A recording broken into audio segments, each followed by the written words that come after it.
La naissance de l'esprit d'éveil. La première qualité qu'il faut pour entrer dans l'ouverture du cœur et l'esprit altruiste d'éveil, c'est comme une forme supérieure de l'amour et de la compassion. Nous devons d'abord commencer par engendrer ces deux qualités. Une fois que nous aurons produit l'esprit d'éveil, nos méditations sur la vérité ultime nous aideront à atteindre l'ouverture plutôt que le stade moindre. Attitude. Sachant que nous serons de peu de bénéfices pour les êtres sensibles tant que nous serons sous l'emprise des émotions perturbatrices, nous abordons la méditation sur la vacuité, non pas comme un outil pour supprimer exclusivement les causes de notre propre souffrance, mais comme un moyen d'atteindre l'éveil pour pouvoir être plus bénéfique aux autres. Nous sommes nés, êtres humains, et avons la capacité d'atteindre des états spirituels prodigieusement élevés. Cela fait probablement beaucoup de vies que nous n'avons pas eu une conjonction aussi auspicieuse de conditions favorables pour progresser sur la vie d'une existence supérieure,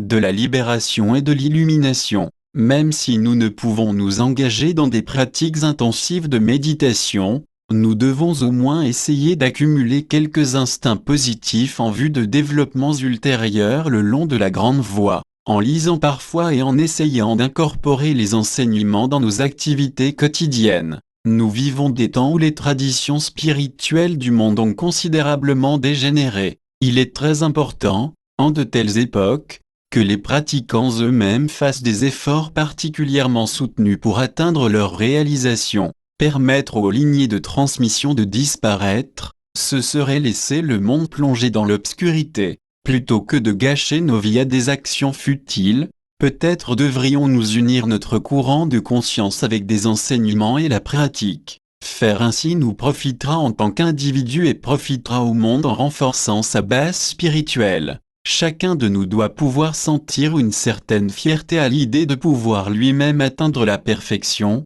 de pouvoir lui-même atteindre l'illumination. Quand bien même si une seule personne s'adonne à la pratique spirituelle, cela encourage les esprits gardiens et les déités célestes qui ont fait le serment de soutenir le bien. Ces forces peuvent alors libérer les ondes d'effets bénéfiques sur l'humanité. Notre pratique peut donc apporter beaucoup de bénéfices, à la fois directement et indirectement. Chacun de nous doit faire de son mieux à son niveau personnel. Il y a un dicton qui dit « La volonté du ciel et la volonté des hommes devraient être en harmonie ». Si nous mettons ces enseignements en pratique, toutes les forces naturelles du bien seront avec nous. Regardez l'humanité, combien peu d'êtres sont engagés dans un entraînement spirituel sérieux. Regardez ceux qui pratiquent, combien peu le font efficacement. En tant qu'êtres humains, nous avons nous-mêmes un corps et un esprit permettant d'élever notre statut spirituel et son état présent à l'état le plus suprêmement haut.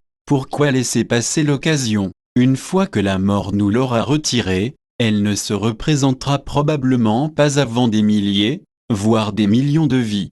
Tous les êtres souffrent de la même façon que nous et certains sont même plongés bien plus profondément encore dans la douleur. Pourtant, chacun ne souhaite connaître que le bonheur et éviter la souffrance, la frustration ou la douleur. Ils veulent un bonheur durable, mais ne savent pas comment en cultiver les causes. Ils veulent éviter la misère, mais ne font qu'accumuler les causes de plus de misère. Bien que recherchant le bonheur, parfois ils en détruisent les causes comme ils détruiraient un ennemi. Et, bien que cherchant à éviter la misère, ils en traitent les causes comme ils traiteraient un ami proche. Si nous n'étions pas liés à l'infinité des êtres sensibles, ou si leur souffrance ne les gênait pas, peut-être ne serait-il pas nécessaire de nous soucier de leur bien-être. Mais, en vérité, tous sont liés à nous et aucun d'eux ne souhaite pas souffrir. Sur les milliards de vies que nous avons vécues depuis des temps sans commencement, nous avons connu chacun des êtres vivants de nombreuses fois.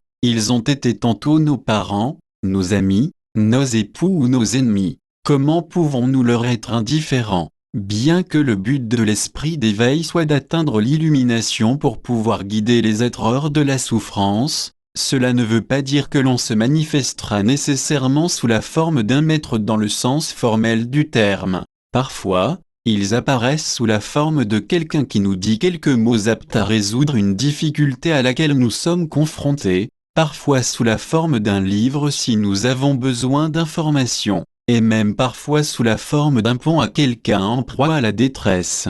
Tel est le merveilleux pouvoir de l'état omniscient. L'esprit d'éveil ressenti par une personne ordinaire est quelque chose d'un peu négatif. Au début, on pratique donc plus pour son profit personnel que pour celui d'autrui, de telle sorte qu'il n'y a d'esprit d'éveil que le nom. Mais, avec de la persistance, la nature de cette technique permet véritablement d'éliminer la négativité. Une fois que l'on a pris cet engagement de l'esprit d'éveil, nous devons alors pratiquer les entraînements au quotidien afin de vérifier si, comme l'arbre, nous sommes capables de supporter les branches et les feuilles. Francesca du blog, http://channelconscience.inblo.fr/